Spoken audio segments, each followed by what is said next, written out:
Hey, everybody. Thank you for tuning in to We Built an Empire. I'm your host, Kyle Wolff. In today's episode, we talk about love of music with head engineer of Fifth Street Studios in Austin, Texas, and my friend, Nick Joswick. Have you ever felt? Are you listening? Damn.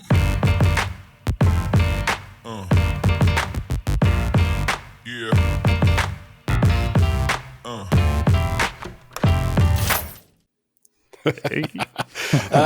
Nick, how are you, brother? My dude, I am really well. How are you? I'm doing exceptional. It's currently raining cats and dogs outside, so if it starts to sound like rain on a tin roof, it's because I'm in my garage and it's it actually just adds to the ambiance, you know? Yeah, it'll give that oaky timbre sort of feel. So yeah, hopefully we get through this without just it getting too crazy. So, but no, I'm doing good, man. It's good to see you. Good. It's been it's been a long ass time. Yes, it has. Yeah. So what have you been up to, man? For the listeners, I don't know the last time I probably talked to you 10 years ago. I know, it's been a shamefully long time, like we just said. And I can't believe, that this is like the first time in a decade that we've talked or seen each other, you know? Dude, I mean, I've just been working a lot, working in the studio, doing a little, touring there for a few years and in various capacities. But nowadays my life is pretty much in the studio. You know? So for the listeners, obviously you and I know each other on a personal level, and that kind of happens on this podcast is I'll get rolling and going and I'm talking about like inside jokes. And I'm like, from a listener perspective, this has got to be garbage. But so why don't you just kind of bring us up to speed, man? What do you do, for a living? And we'll kind of just jump into that. Yeah, for sure. My main bag is a recording studio. I manage it. I run it. I'm a producer and engineer. I do a lot of recording and mixing and mastering and then I have some other like engineers that work out of the studio as well. So I'm trying to get them projects all the time. And I mean, my life is just basically music, and specifically in the studio these days. Yeah. So, yeah. So the studio it's Fifth Street, right? Yeah, Fifth Street Studios, and we're down in Austin, Texas. Nice. So do you own that? And mind you, I only kind of see snippets of your life through probably Instagram. I'm like, which I'm horrible at in like updating Instagram and staying like current and relevant with it. So you'll see like a few times a year I'll post stuff. So that's not enough. I don't necessarily own the studio proper, but I own a bunch of the gear that's here. I have way too many guitar amps and keyboards and synthesizers and basses and all that, all the fun stuff. And then my partner in the studio owns the majority of the recording equipment and like the actual space and everything. So nice. Did you guys just recently move locations, or were you just doing a kind of a renovation? Just a renovation. Yeah, we've been right downtown Austin the studio's been here since 2004, I think, and I started working here in 2008. And for listeners in the future, it is now 2022, so that's going on 14 or 15 years now that I've been here. So, yeah, for sure. I think that's a while, man. That's a lot. I don't know that I could do that. I'm such a weirdo. I think I'm pretty much like on a cyclical change of life, like every 2 years. So I know. And similarly to how you only see my, life in snippets, I've only seen your life in snippets. And yeah, it seems like every few years, there's like a little change of, oh, Kyle's doing this now. And oh shit, he has a podcast and all this stuff. So yeah, I know. Most people think I'm crazy. I probably am crazy, but it's okay. I enjoy that headspace that I'm in. Yeah. Now I was just looking back at texts the other day, cause when I was reaching out to you, I was like, do I have Nick's actual number? And so I was looking, like the most recent text, like in our history, was like when I happened to be down in New Braunfels, you were like, oh man, like I'm in Austin, it'd be good to see you. And that doesn't seem, it's an hour away, maybe. Yeah. And it was just like, life was so chaotic down there. It was just fucking wild. And then that was kind of right at the start of the pandemic too, right? Oh yeah. Yeah. We moved down there so we were there June of 2019. And so I think, like we kind of, Texas sort of shut down like end of March, March early 2020. April. Yeah. and it was like crickets, so. Mm-hmm.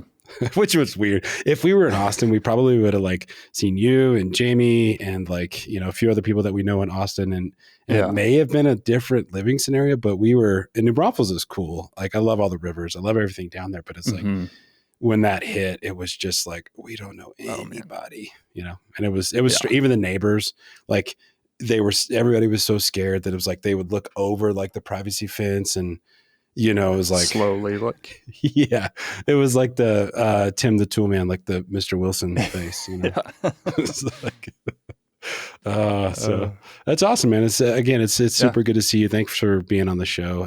I'm happy to kind of thanks for inviting me. So. Yeah, totally. Yes. So just for the listeners, we've had a couple other guests that have been on the show that we also attended the Conservatory of Recording Arts with. And so to kind of bring them up to speed, we all went to school in 2007 through 2008 in Tempe, Arizona at the Conservatory of Recording Arts. And part of that program is you sort of go through this hellacious school schedule, nights, weekends, no sleep, too much booze, way too much partying, living together because we can't afford anything. And then they sort of send you on your way to do this internship, which is a requirement to complete the course and get your master's degree from them. It's not a master's degree, but that's what they call it, like a master recording engineer 2 or whatever. But so some of the guys went to Chicago, some of them did this. You ultimately went to Austin, and that's kind of where I sort of want to pick up with you, because I think that's where we, lives kind of just at times go down this road, and then marriage and kids, and oh my God. And so, man. So let's go from there. You landed in Austin in 2008. And, like, what was the drive towards Austin specifically? Like, had you like known about Fifth Street, or were you just like drawn to Austin for some reason? Man, I, kind of came into Austin more or less cold. Like the conservatory was trying to push me to go to LA or New York just because that's where all the, major big studios are. And of course it looks good on them if they put their students in those big spots and everything. And I appreciate that. And at the time, doing an unpaid internship in New York was far beyond my means. And LA is just like, I don't know, it's not really my bag, and so at the time, my sister was living down here in Austin, and so I was like, well, shit, Sarah's down there, and I know there's tons of music and everything, so let's give it a go, and came down here, and honestly, Fifth Street was the only studio that returned an email about internships. So it's just like, yeah, sure. I'll come by and like do coffee runs and clean the bathrooms. And, the head engineer at the time, like didn't have a car. So I just volunteered to drive him to work every day and drive him to his sessions in return for letting me sit in and like observe what it was he was doing. And, so that was basically it. And a mutual friend of ours, Cody Tinnen, kind of came down here with me.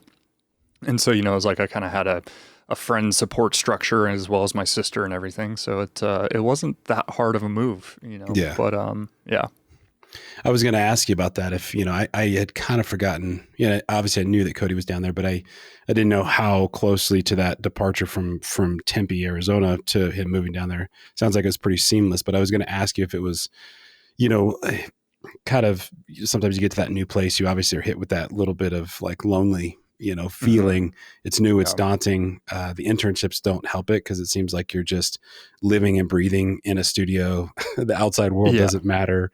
Nope. So did you run into any of that? I mean, like, did you ever get hit with that blow of like, do I want to be in Austin? Is this the place for me? Or I mean, I still ask myself that every day. No, there was definitely like a side of that to it. Having Cody there and having my sister, it definitely helped mitigate the loneliness. And at the same time, I was just so focused on like doing this thing being the studio life, that I was living and breathing it, and it didn't necessarily faze me. It's just like, oh man, this is so exciting and this is what I want to do. And like, it's all new and big. And I just loved it. So I think some of it just got pushed down and, pushed to the side, and just focused on work and bettering my career path and my skills as an engineer. Sure. Yeah. Yeah. Did you, after a little bit of time there, kind of getting through the unpaid internship, we'll say, at Fifth Street, did you kind of know that was the place that you wanted to put down some roots? I mean, it's in this industry, especially, it seems like that, if you build a name, you can work at a studio for years. Absolutely. Mm-hmm. But it's pretty rare. Like a lot of people go from this studio to this studio or to this studio, and they kind of start to build that portfolio, if you will. Mm-hmm. But I found it not odd, but definitely, different for an industry individual such as yourself to be at one studio for nearly 15 years. Yeah.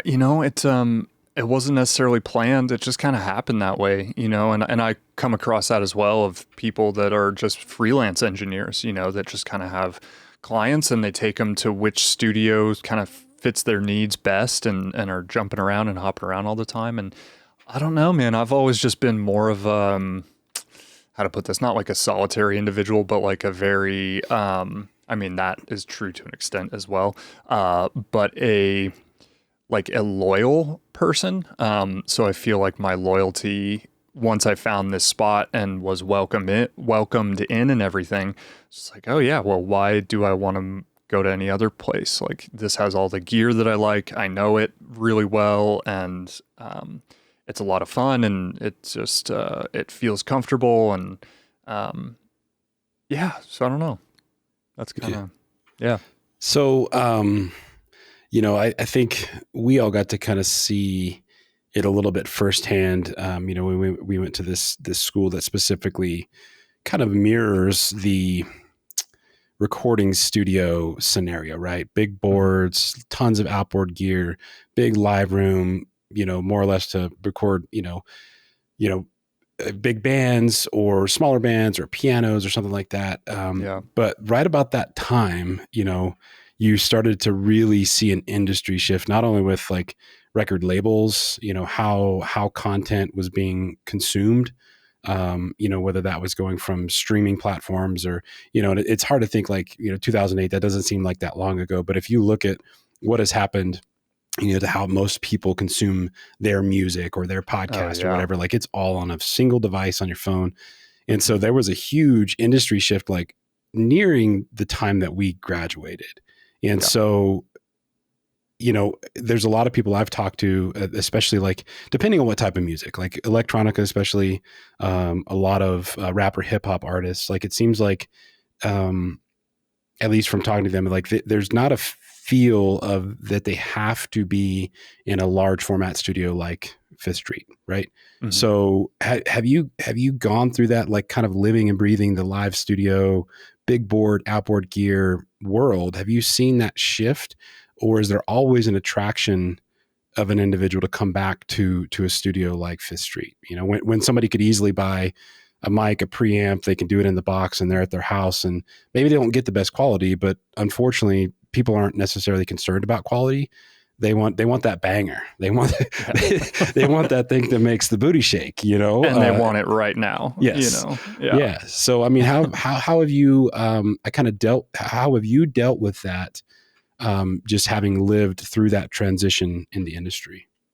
Yeah, I mean, I think, and I wrestle with this all the time because it's like job security for myself as well as just doing the stuff that I love to do and work on gear that I love to work on. But I think it definitely boils down to like kind of how you mentioned of stylistically, what type of music are you working on and trying to produce and put out in the world. And for most like bands that are, 4-piece, 5-piece, 6-piece rock and roll, alternative indie, whatever kind of genre you want to classify them in, the desire and need for a studio is kind of always going to be there, I think. And a lot of it I've found is not even just the gear side of it, like what console are you working on, and do you have a tape machine, and like, what kind of compressors do you have, and this and that. It's when it comes down to like instruments, of like, we have a 67 Tele or a 63 Jazzmaster or something, paired with these old vintage amps and stuff. It's that ability to use stuff that you don't normally get to use on a day-to-day basis. And a lot of that informs your playing and informs your writing as well, where it's, as soon as you get an instrument in your hand, you're like, oh man, like where did that riff come from? Like I had never played something like that before, and it just like came out of me, you know? So in a way, I think that some of that stuff, especially when you start to, and this is like a little esoteric, but start to get into that mindset of, you know, instruments can be conduits for certain things and for creativity and ideas. So I think that's where like the biggest draw and pull from a lot of, again, stylistically, you know, alternative rock or rock and people that are playing guitars and keyboards and all that. That's where some of that comes from. Sure. No, absolutely. Yeah. Yeah. When I was in Texas, you know, fortunately I met a couple of guys down there that really turned me on to, you know, like, I'm trying to think how you could describe like Texas Dirt Road is like a really good, you know, but like there's bands like you really don't realize it until you're living and breathing in Texas, but there's bands that are touring 300 days a year in the state of Texas only in Texas. Yeah. You know, it's amazing. Like they have a following and like selling out shows at, you know, Green Hall and all over the place. Like you turn me on to William Clark Green and, you know, Flatland Cavalry and a lot of those bands. And they have that stylistic tone. They have whatever that is, you know, definitely one that he turned me on to was Whiskey Myers, and they have the new record that they just released, Toledo, is fucking awesome. And they put out some shorts that was like, you could just tell like that song wasn't written before they went to the studio, and they have money behind them now, so they can afford to go in and burn up studio hours, which can be really expensive, but they wrote those songs. It was like,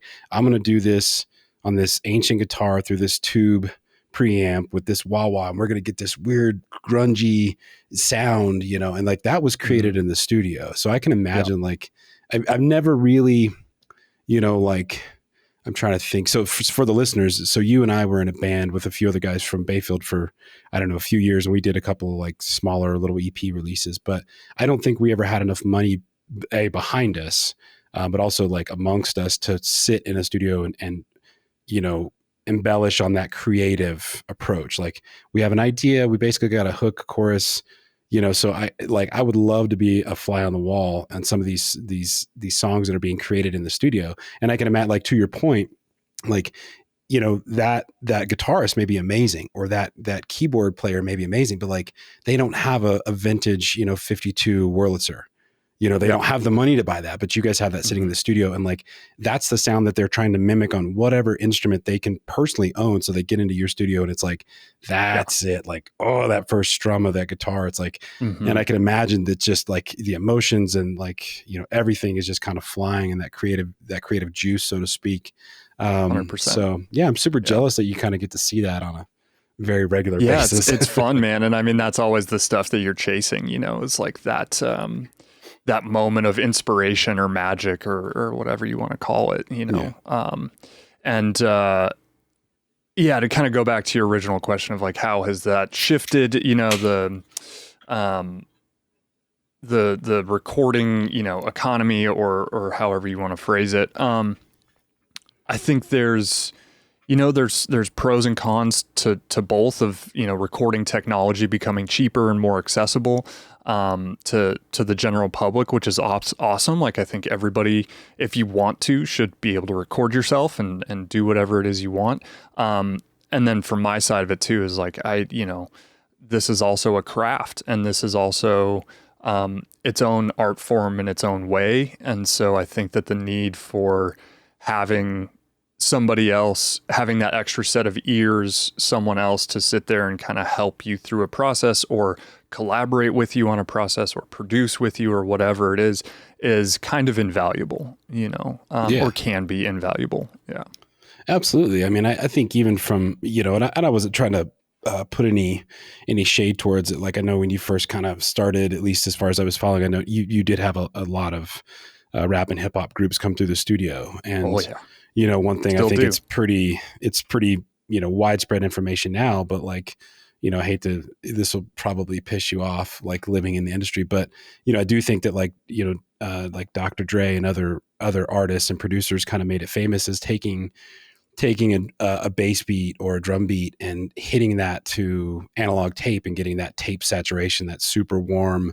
like kind of feel. And he did some other things obviously to get that super bump, but that is things that I can imagine, like maybe from a creative standpoint, like do it in the box in your living room or your home office or whatever. But if you want to do it in a I think in a more professional manner, to where you know that what you're putting out to the world is going to be captured in the best quality possible. And to also have, like you say, like another set of eyes, another set of ears to kind of lend or bounce that creative process back and forth between, it's like ultimately that's going to cultivate maybe not a better product, but it will give reassurance to what was already kind of created. Right. So, that's interesting. So you guys haven't seen, or have you felt personally like a big dip in not necessarily revenue, but like a clientele base because they can do it at their home? Not necessarily. I've found that through the years, all of it is kind of cyclical anyways, or at least it comes in waves, which is just kind of the nature of it. Unfortunately, it's like, okay, cool. It's summer months. At least for, again, for most of my clientele now, that's like bands in varying genres. Summer, spring and summer comes and it's, man, everybody hits the road to go tour, and which you absolutely should, because that's where you're going to make the most money, hopefully, as compared to streaming. But it's like summer comes, okay, everything gets a little quieter. Maybe this is when we, remodel the studio or do this or do that. And then like fall and winter hits and it's like, okay, cool. People are home. You're writing, you taking all that inspiration that you had on the road and now funneling that into the next record or the next set of singles or whatever it is you're doing. And so a lot of it's just been finding a balance of like, okay, it's going to get really busy and then it's going to slow down and then it's going to get really busy.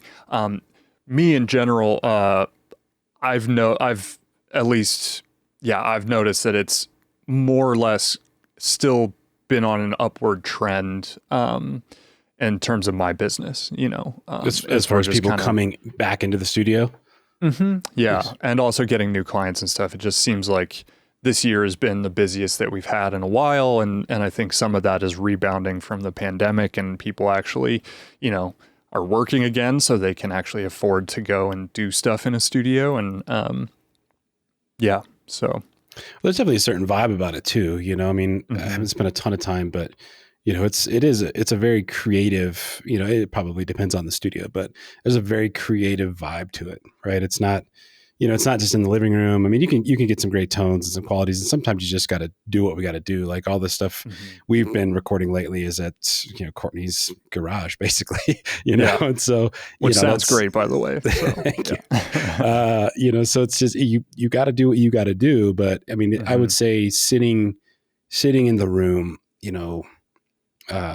it has a different vibe about it, and it can be a little bit overwhelming, like if you're not used to it, but at the same time, like once you kind of lean in to that feeling and really kind of take it back, especially, if you get the chance to go to a studio where like these gods have been before, and it's like, oh my God, Joan Jett or some bullshit recorded here, like it has that like, whew, man, like we got to be on point, but it does have that very like, I don't know. It's like, it's almost like a new house.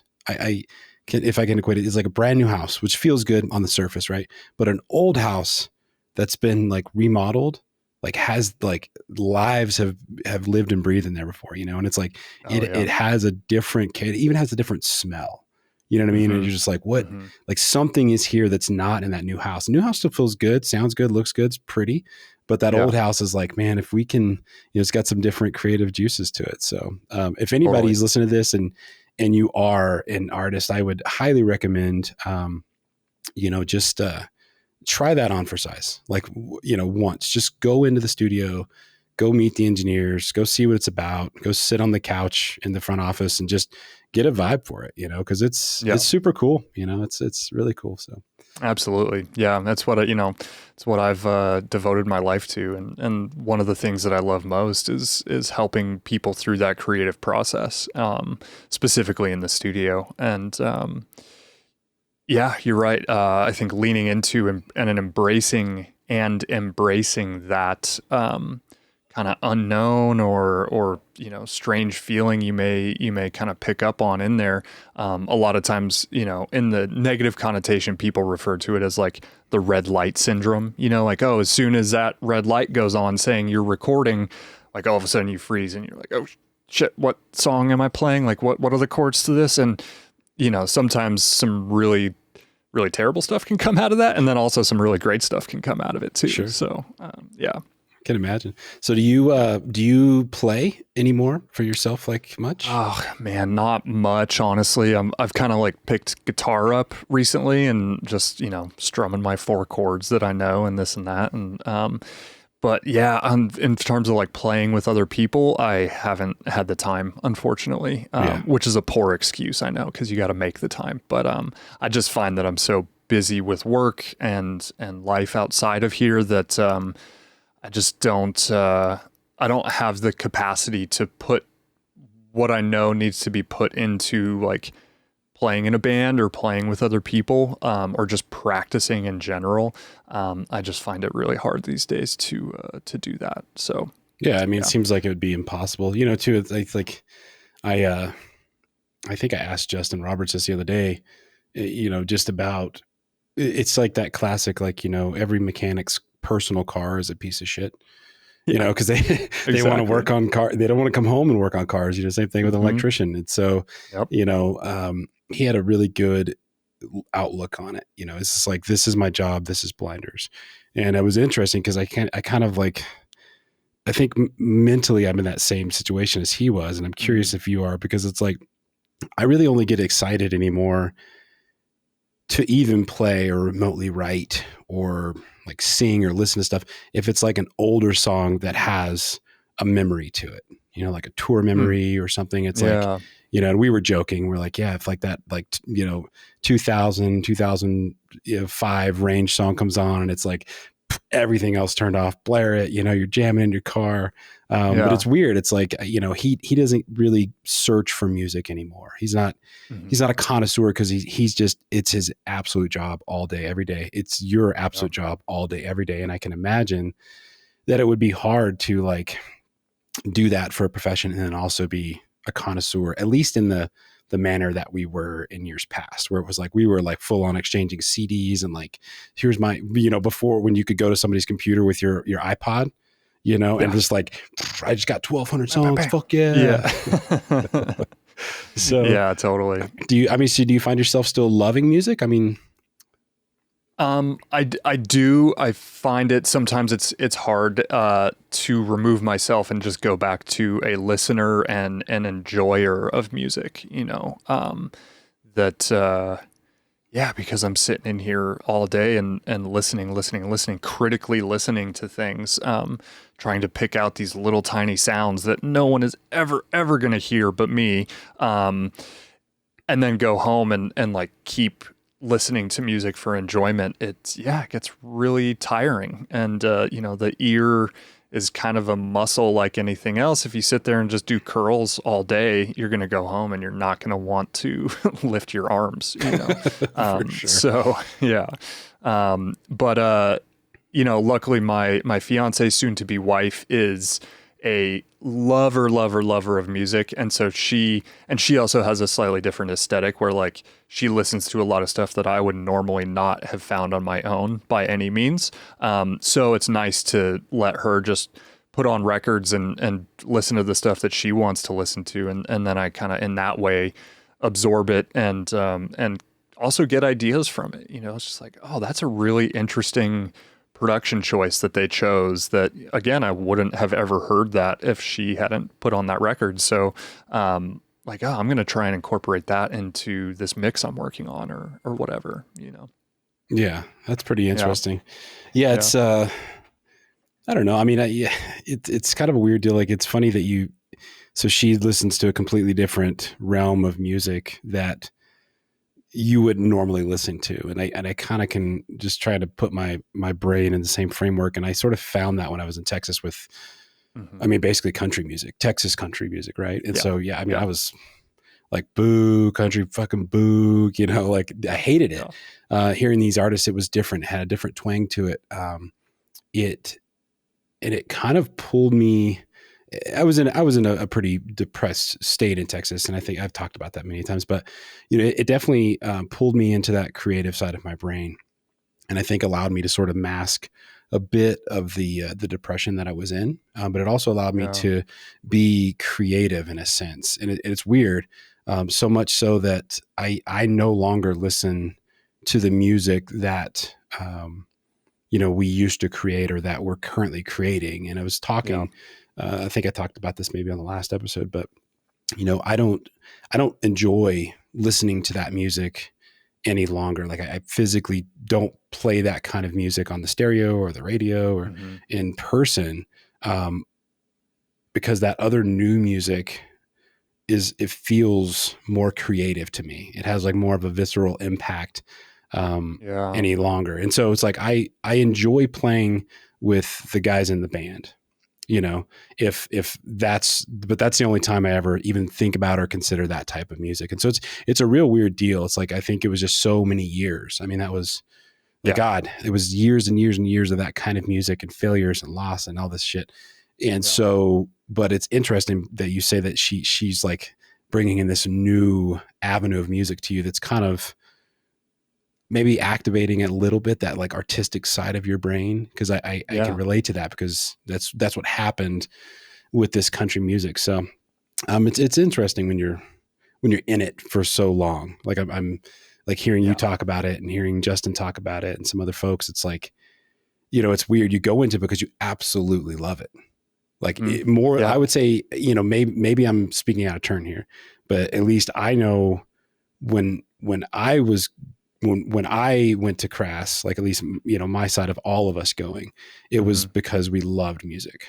Oh yeah. And it was like, you're there because you're in a band, you're like fucking rock and roll. We're going to do the, and then all of a sudden you're in this business, this career for 15 years.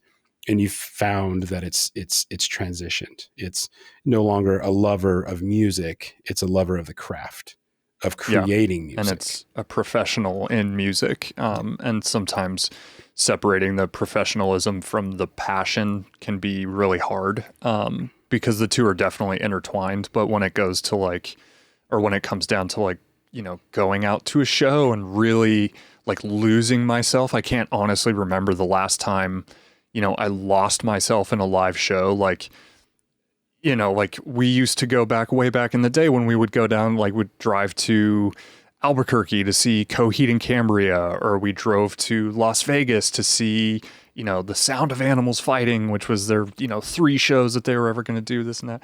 And in the moment we would, as we were there and listening to that music, nothing else mattered. It was all, this is the moment, this is the thing, this is the vibration that I'm literally feeling coursing through my body. Like that was everything. That was what we lived for, and I honestly can't remember the last time that's happened to me, which is really sad, and also I think it kind of signifies growth and or at least evolution, in the sense of like, okay, well, yeah, I've been doing this for 15 years and I've been in almost every kind of conceivable facet or like nook and cranny that this has to offer. And so some of the mystery is dissolved a little bit. Sure. Yeah. Diluted itself. Yeah. I think the last time it was really weird. So I've only been to maybe a handful of shows in the last probably 4 or 5 years. One of those was Circa Survive, and it was actually from that tour. So it was the 10-year anniversary for On Letting Go, and so oh, cool, yeah. So it was really weird. So I'd missed their 10-year reunion for their first album, and then had gotten tickets, and so it was really strange. It was like all the people we grew up sort of playing music with, Jeff and Courtney and Colin and Justin randomly ended up at the show as well, because he happened to be off tour. And really? And so we just all met, and it was like, it was crazy. I wanted to go, part of me, like the 15-year-old, kid brain, wanted to go down front row and just really, really embrace what I had missed for years. But, there was the other part of me, like the grown part of me that was like, I'm going to sit in the back row and I'm going to have a drink and I'm going to just watch this from a different perspective. And as the show went on, you know, like they're playing hits and they're playing the album front to back. And then I don't know what song comes on. I like look over and it's just like, you could see everybody, and all of us agreed. We just stayed in the back. Like we were fine with that. Yeah. And then it's like that song comes on and it's just like, everyone's like standing up and like singing at the top of our lungs. And it was like, we were lost, awesome. Not in the moment of the crowd that was there, right? We were lost in the moment that we had years ago, right? Like when you guys took me on you know, not my honeymoon, sorry.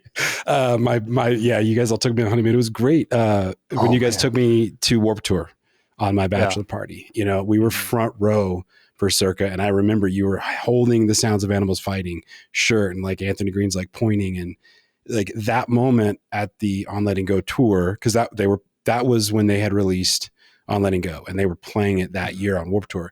It took all of us back and it was like, you know, and so that was the last time that I've felt truly like in the moment. And it was weird that we weren't in the moment of this crowd that's there. We were in the moment of what we all had growing up. And so it's very impactful, but I have zero desire to be on the floor anymore. Like that's just, I don't want to be crowded. I don't want people touching me. I'm like, I don't want somebody else's bodily sweat or fluids, whatever it may be. I know, I'm just like, my skin is crawling just thinking of it, like feeling just so like crushed in and just so, oh man. Yeah. And then there is a part of me that misses that and just like, oh God, I mean, to lose yourself and become part of the whole. Cause I mean, honestly, a crowd for any big show is one entity at that point. Like everybody has given up to this thing and you're all in this moment. And there's a part of me that misses that. And the sanitary post-COVID part of me is just like, no, I don't want to be like absorbing all your sweat and like tasting your breath on me. Gross.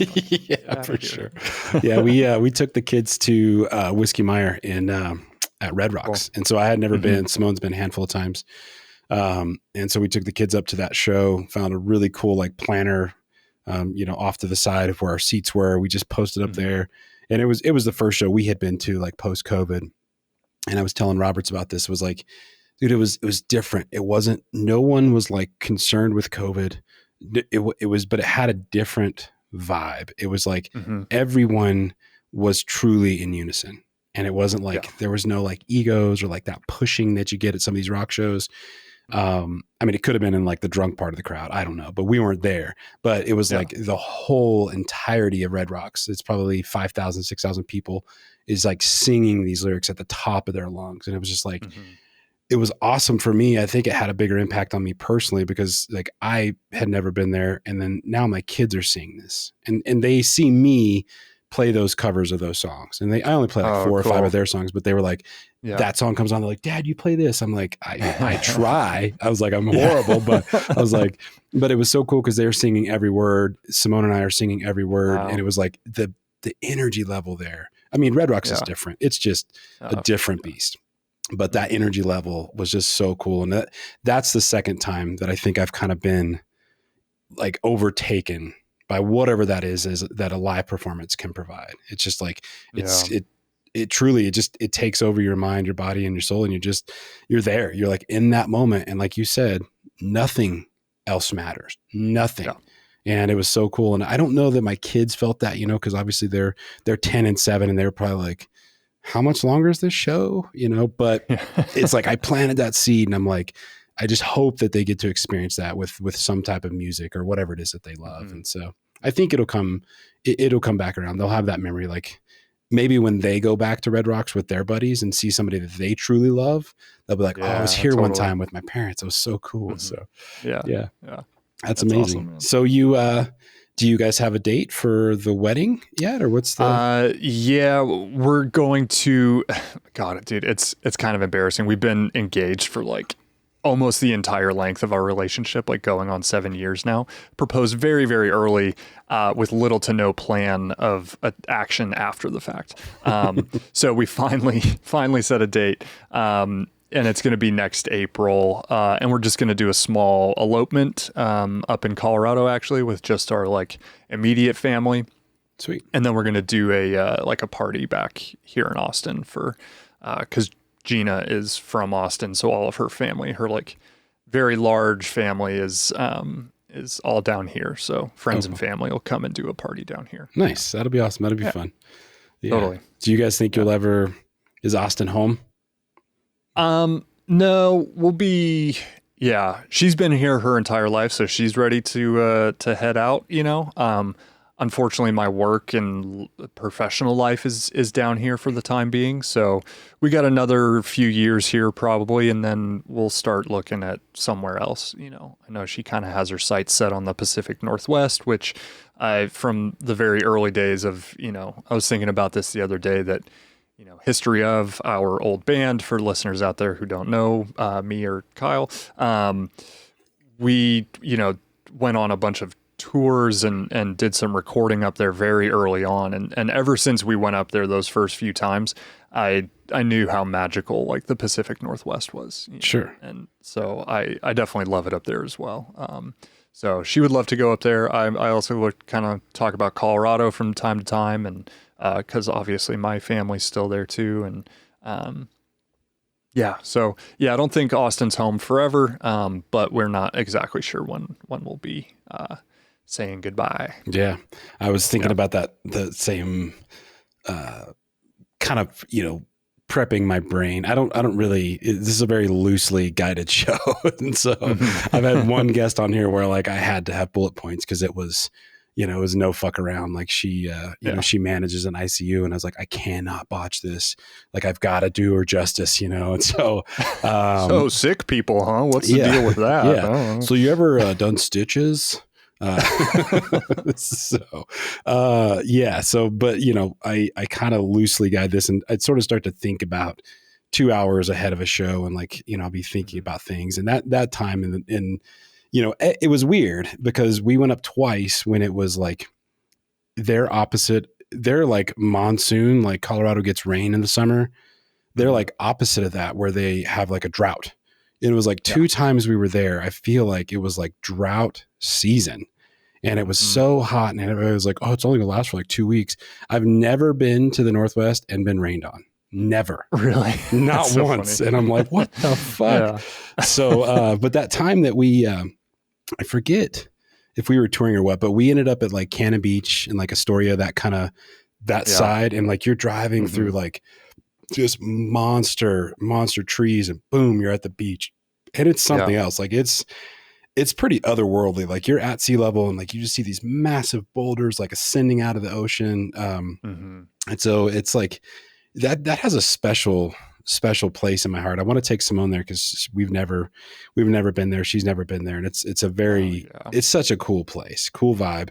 But I hope the next time I go, it actually does rain a little.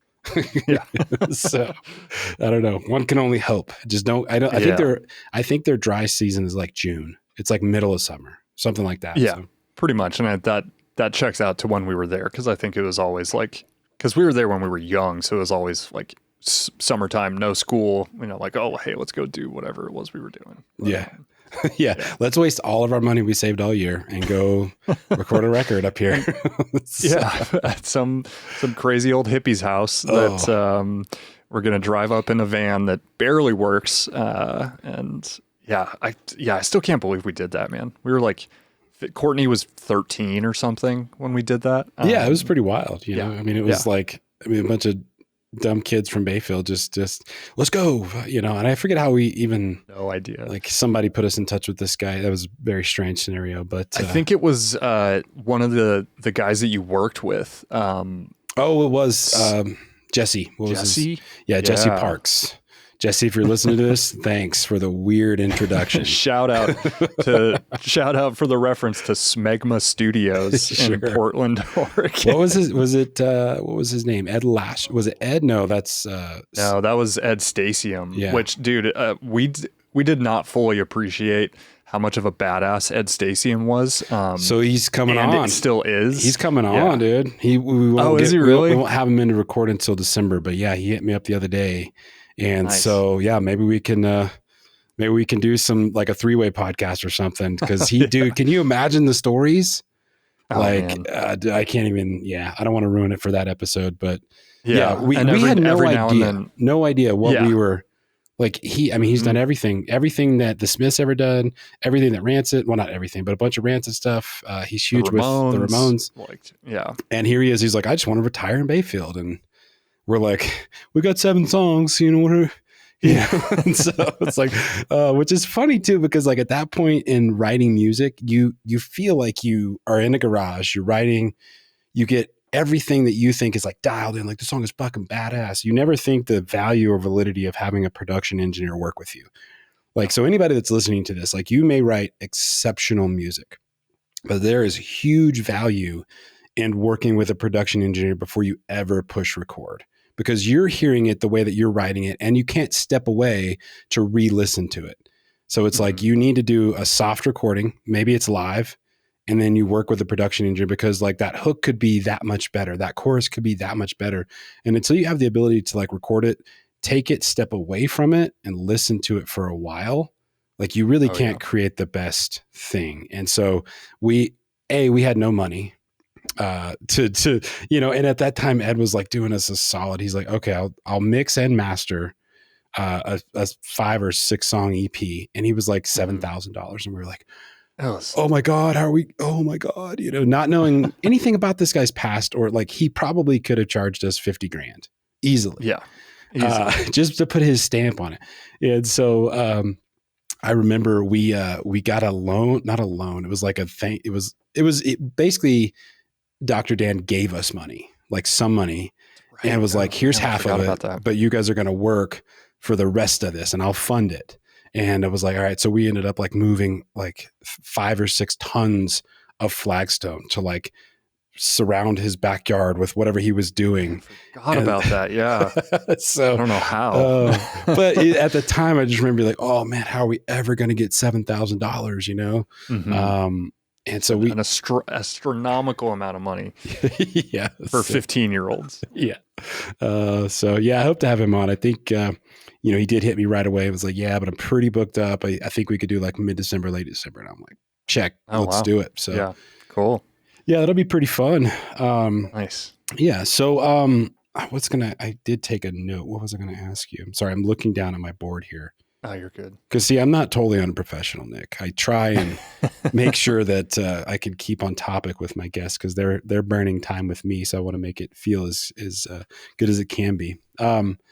Do you remember when you and Adam came up for that CD release show that we had at the Strader Hotel?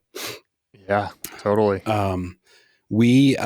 So that was kind of a weird deal. So just like for the listeners, so we all played together again. We went to Crass. We all separate, like the whole entire band went down to Tempe. We all went different directions. Randomly, like over the course of like a year, 4 of us kind of came back and sort of came back home, if you will. Obviously, Nick, you stayed, and we wrote this record. None of us are bass players. You are were a bass player, and a good one. At that point in time, we wrote all of the bass parts, which sound exactly like the guitar parts. And we had to record it because we didn't have a bass player. And then we had a gentleman, Eric Zwart, step in to learn those songs. It was a 10-song record. We played it in its entirety, front to back, and it was kind of a CD launch party.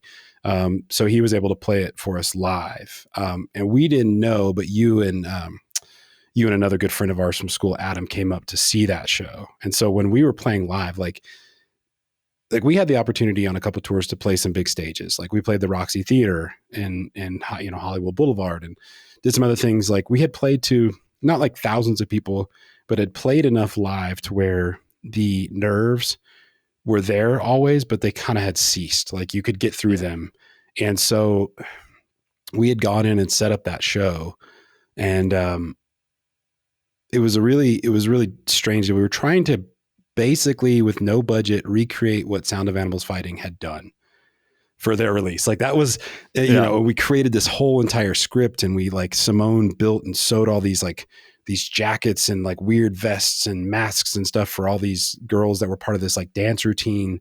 Because it's a concept album. It was one night of dreaming, and it starts out with a nightmare, and it wakes up with like the beauty of the following day. And so, but it was crazy. So we all stayed back behind the stage.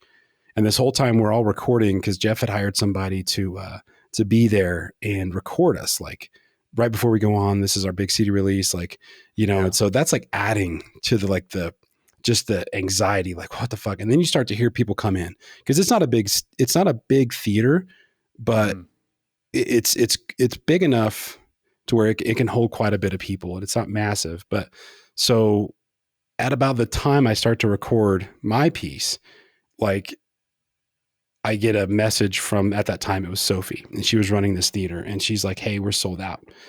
Nobody else can come in." And I'm like, "What?" I'm like, "No, hold on. How many people?" She's like, "We're sold out. It's one in, one out." And then I was like, "Well, hopefully everybody that wants to see the show can be in here, because I can't do anything about that." But then that just like, boom, like sets the tone of like, holy shit, like we have to really, really, really perform. And so we go out there and it's doing that weird intro that, you know, for that record, how it intros, and we're playing this live. And, you know, I get out there and it's boom, boom, boom, like huge flashy lights and bam, bam, bam. And I can't see anybody because it's so fucking dark and it's flooding you guys. So I start to see faces. And then it's like, once the house lights come on, I see you, Adam, front row. And it's like that first note is such a high pitched, long held thing. And I'm like, and I'm closing my eyes because the monitors are garbage. There's so much crowd noise. You can't hear shit. And I close my eyes, I'm singing, and I just hear the entire crowd, or at least a bulk of them, you and Adam included, singing those lyrics. And like we had released it 1 month prior to doing this live performance. And I stepped back after that first note. It was like the first big pause. And it was like all the way it was gone because I could see you and Adam were there. And I was like, man, this was amazing. Like it had never happened ever that would happen at a crowd. And like to see you there was a huge part of me that was like, I really wished you were on that stage with us at that moment in time. Because like, I think that was like the culmination of like, granted, like we wrote that album separately. But it was like one of those things of like, I wish that, because we had fought for that for like 6 or 8 years or however long at that time you were still with us. And it was like, that was that one moment, and it never went anywhere further than that. But that was that one moment of like, fuck, man, we were in the trenches, and I wish Nick could have been there for that single sliver, for that first strike of that chord. It was like the whole crowd is louder than I can sing it over the PA. And it's like, boom, that's what all these musicians get to experience. Like, that's why they do it, you know? And it was, yeah. So I don't know. You ever think about that moment?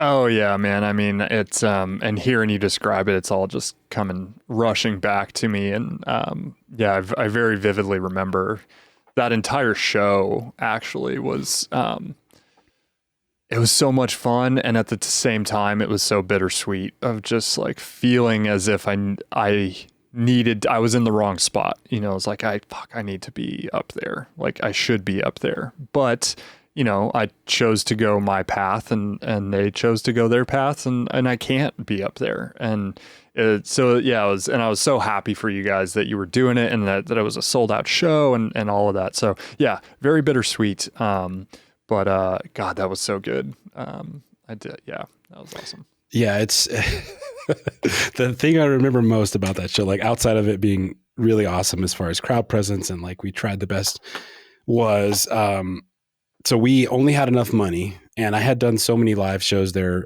working for Eagle Sound. I built a great relationship with Sophie. And so, so the deal was Doug he was going to let me not pay the studio to get the live sound stuff if I flew all the gear and got everything set up. He said he would agree to come in and shoot the room. And get a couple things done, because I was like, I'm a performer tonight. I can't worry about sound. So he agreed to that. But part of it was we only have enough money to rent the theater for one night. So it's like we play this huge, awesome show, like amazing. And, we finish, everybody kind of floods out, the entire rest of the band, and like everybody who's, personal friends is in the back, and I'm over here, like, because we had to be out of there by midnight. So it's like a 7:30, 8 o'clock show. We play for an hour, cause that was the length of the record. Nobody opened for us. It was just us, and that was it. So people were a little taken back by that. They're like, we want to do music for 4 hours. Yeah. And so here I am, everyone's out there having such a great time, and I'm breaking down PA gear. It's just like sitting out there rolling cables. Yeah, like there's the singer rolling cables. Yeah. Like I'll meet you guys at the house. See you in a couple hours because this is gonna suck. So. And the funny thing, like I remember Doug coming up to me. He's such a great guy. Like he's always been really awesome. And so he comes up. He's like, "You good?" I was like, I wanted to be like, "No, dude, I could use some fucking help. Like, I want to go enjoy this one moment in my life where the crowd actually gave a fuck." You know, and so I'm rolling cables and breaking down PA and, you know, pulling off lights and stuff. So it was a trip, man. So yeah, that was a weird experience. It was great, but I think it was a little bit bittersweet for all of us too. If the guys listen to this and they had to be honest with themselves, my hat's off to Eric. Like he did an amazing thing by getting a record, learning it front to back in a month. But I think that there was a bittersweet of like, it was so great to have you in the crowd to see it, to at least be that close to that moment. Yeah. But also it was like, I would have to say that if we could all now, years and years later, get beyond our egos, and I think we have, that it was like, man, I wish that was Nick, just for this one little instance. So, but either way, in a weird way, we still are working together, like we're writing and you're mastering all of our new stuff, which hopefully sounds better than other stuff we've created. Again, it sounds great, and Courtney's doing a bang up job on recording and mixing everything. And I mean, I've loved to see your guys' growth, like the songs are super tight and all the guitar parts are like Jeff and Colin are just such good writers together where now it's interweaving and intertwined parts and not just like two separate guitars just doing awesome stuff in their own right, but not together really, which I think was a lot of the history of like aesthetic was just like, oh, let's just fucking do these parts. Go back and listen to some of those tunes and it's just like, what is going, like so much frenetic fucking energy, like all over the place, which is awesome. But doesn't convey to a listener at all. It's like, what in the hell is going on? So I don't know what to focus on, but when so it was weird. I was living in Denver. We were like one last ditch, try and make this band thing work. I had enough of it. I quit the band. Simone and I bought a hippie van. We were traveling around the world. Nice. So we told ourselves, and we found out we were having a baby. And so we kind of, I wouldn't say we, she was having morning sickness, but I freaked out and was like, oh my God, I've got to be a dad. So we rushed back here. I just cut ties with most people in my life. Cause I kind of had to just figure out what I was doing, right? I was going to have to protect this person. And so that show, that On Letting Go tour, that was the first time I had seen the guys in a long, like years, or talked to them. And so after that show ended, I get home and I'm like, man, it was fun playing. And so it's like, that's been 5 years ago now.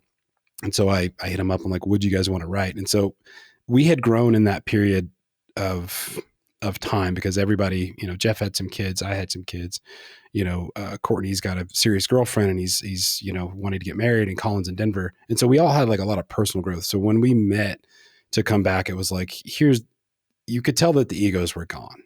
It was like, if we're going to write music, I don't want to write it with any type of motive. Mm-hmm. Like, I don't care if we ever play live. I don't want to get famous. We'll never tour this ever. I'm not making merch. We're just writing music that we want to write. But the other thing was like, we want to write music that conveys to people. And part of that, unfortunately, is it has to have a chorus. It has to have a hook. The melodies with the vocal have to be able to be sung as loud as possible. And so like when we all agreed to that, we all felt that naturally we started to create better music. And it's like, we pushed our egos to the side and we just started taking major sacrifices for the song. You know what I mean? It's like we were being our own production engineers. It was like, this guitar piece is super cool, but it doesn't work here. Yeah. Does it serve the song? And both of those guys were like, all right, strike it. Doesn't work. Yeah. Doesn't work. I'll never play it again. Cool. Yeah. And so it was interesting to see that. But again, that's 15 years later. It took us that long to be able to get to where we're okay with writing the music that we want to write in hopes that it conveys to people, so, and it's been fun. It's been a lot of fun seeing those guys. Yeah. And I still don't get to see them because, nobody moved. We just write remotely and exchange files. And then it's weird. Like we never practice ever. We can't. God. And so we get in the studio and it's like, go time, Richard. So roll it. Yeah, let's go. Yeah. Oh man. So I do want to ask you a couple of things, because this show is built around, um, somebody creating an empire, no matter how large or small that is, right? What that kind of looks like going from ground zero to where that person is now. And I don't want to like ever, step on somebody's dreams or desires. If somebody's listening to this and they really have the desire to become an audio engineer, I think that that's awesome. Chase your dreams with passion and conviction, because, time is fleeting and you're not going to get it tomorrow. So if you want to do it, go after it. But what I like to ask guests is some of the real questions, like what is it like when you're in the trenches? Cause I mean, I did an internship, but I also don't do music like you, Nick. I don't live and breathe in a studio. And so I really want, if you can, just kind of explain a couple of the moments where you might have questioned, like, do I want to do this because of the scenario that you're in? Maybe it being hard, or it not paying much, or, because I want to paint a clear picture for people that might be thinking of doing what you've done and maybe trying emulating, but I want you to be real with people and give them that. So have you ever come to that point where you're like truly questioning because of the scenario of whether it be life or, the struggles of like the internship is not paid, I'm working 15, 16, 20 hours a day, can you kind of paint that picture for us and what it's like really being in the trenches? Yeah. I mean, it's, you summed a lot of it up right there, but yeah, it's really like, this is 100% a career of passion, in the sense of you have to love music to a fault to really actually, I think, be successful at this, and success obviously means a lot of different things for a lot of different people, for everybody. But in terms of the standards of like, cool, make enough money to support yourself and put some away and live a life that's fulfilling for you, which would be my very loosely, defined success. God, if you're not passionate about it, there's no amount of money that's going to make sitting in a room and listening to a kick drum for 20 minutes by itself any sort of satisfying or fulfilling for you. So yeah, a lot of it is like you said, unfortunately, we don't make, a lot of money. I'm not a millionaire, and probably never will be, but that's okay. At least for my life.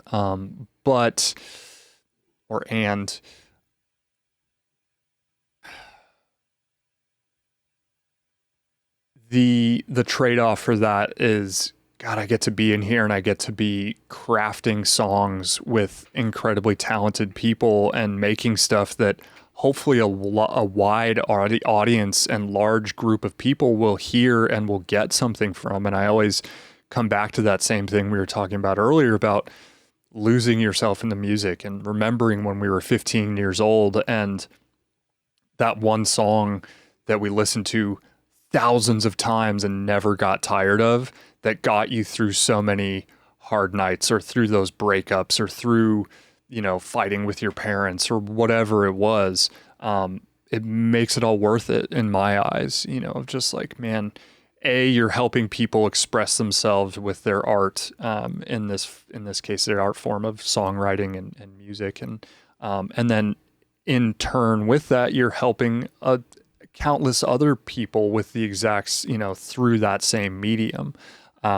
So that's a trade-off that I was willing to take on my end, that, cool. It's going to be hard work. It's going to be long days. It's going to be kind of shit pay, but you also get to do really cool stuff and create with other creative and fun individuals, hopefully.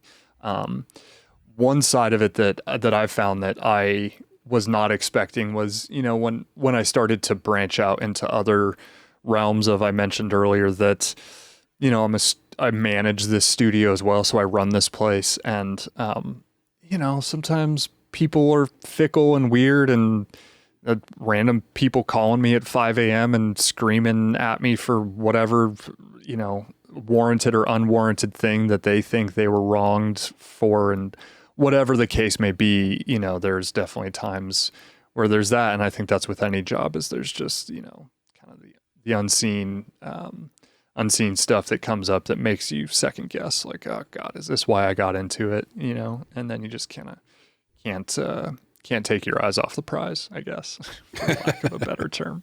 If that answers your question, I don't know. I feel like does. It does. A very rambling answer. No, I think it brings it full circle, and that's the reality that people need to hear, because it's, and again, I'm kind of speaking in my personal experience with Crass, and I didn't use that in a career, but I did think it kind of made me reach down and at times, put on your big boy pants, because it's like it gave an exaggerated version of, I think, what life outside of studio and beyond can kind of look like. It's hellacious, It's intense,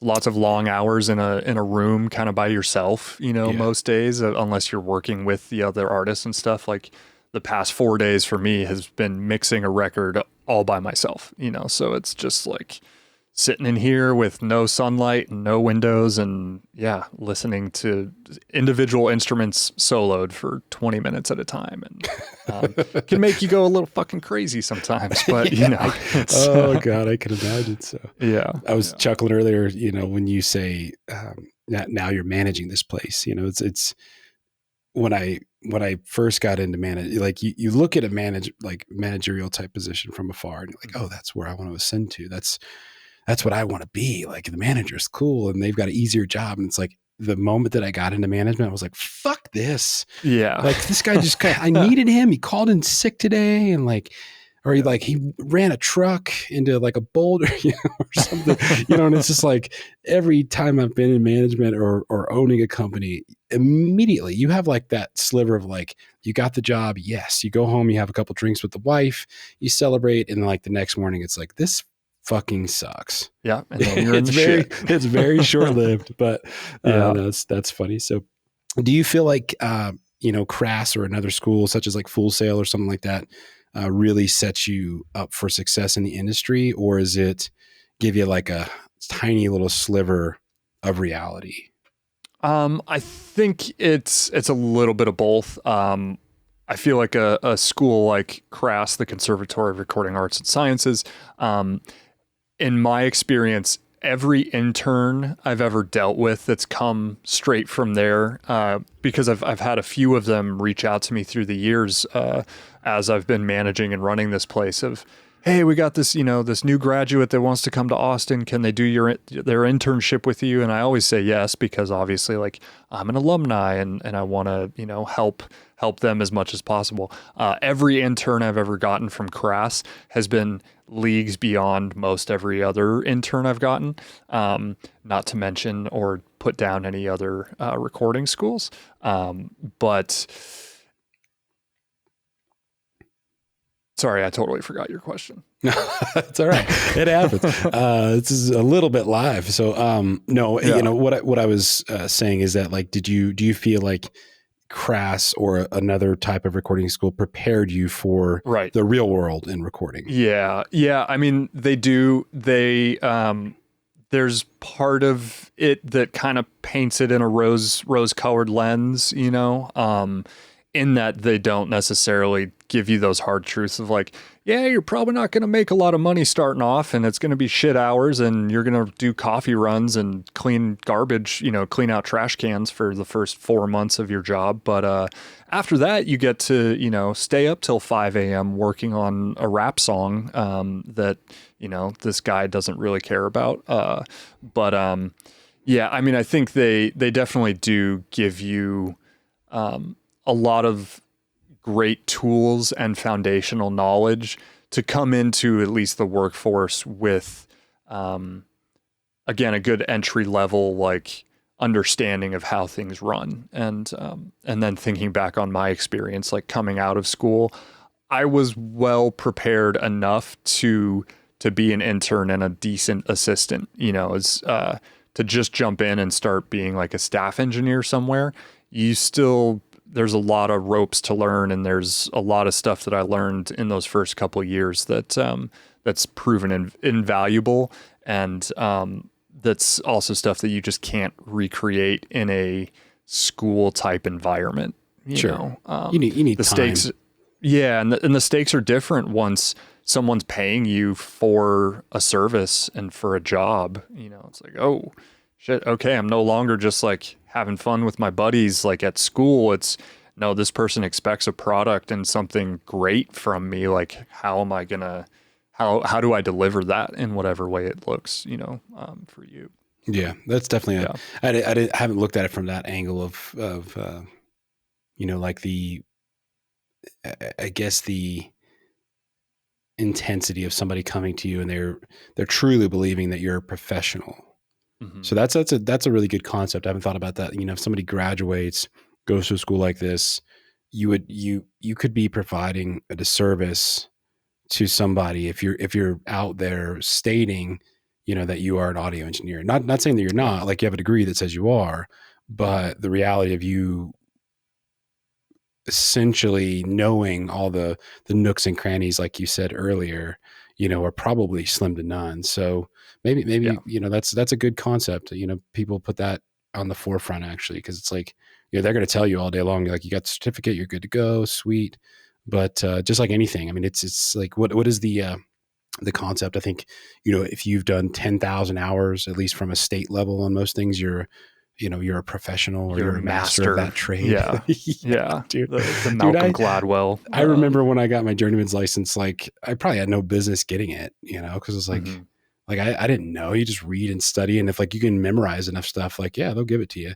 But like I had nowhere enough knowledge or had touched enough things to be like, yes, like it'd be constantly like on the phone, like, hey, if I do this, is this going to kill anybody? Like, no, you're good. Am I about to blow some shit up if this, yeah. So, that's funny, man. Well, Nick, you know, I loved having you on, man. It was really good to catch up. And this was great, man. Thank you for inviting me. Truly honored. And you're doing some great stuff here. Like, listen to all the episodes, and everything's just really, really cool. And I'm really happy for you, man. This is awesome. Thank you, man. I appreciate that. Thank you so much. We've had some cool guests, and you know, we're trying to get a backlog. So I'm purposely not telling people if I can, because it's like, I don't want to ruin it for that guest and they had a good time. But you know, so if somebody does want to reach out to you, whether it be directly or reach out to the studio, you know, what's the best way for people to contact you if they have questions about recording or, you know, whatever, you know, guidance? Yeah. I mean, our studio website is fifthstreetstudios.com. 5th street spelled out studios.com. There's, you know, pictures in the whole thing, and my number is on there as a, you know, direct line to me / the studio as the studio manager. And then, you know, I'm on Instagram as Nicky Knobs. And then, I mean, those would be the two best ways to get a hold of me or to check out what I'm doing. And again, the Instagram might be few and far between, but I try and post what I feel like, you know, is interesting and relevant to what I'm doing. But man, it's a good way to kind of keep up, even if it's 2 months old. You know, it looks new to me, so I'm like, hey, he's making this band. That's the first time I'm seeing it. Yeah. Like that album dropped 2 months ago. It's weird. It's like, no, man. So, well, man, I love you, dude. I love you too, buddy. I promise to not take another 10 years to have a conversation with you, even if it's over the phone. Yeah. And my hat's off to you. Congratulations with what you've done with yourself, man. And yeah, man. Yeah. Likewise. We'll see you soon, okay? Thanks, Kyle. All right. Bye. All right. Bye. Are you listening? Damn.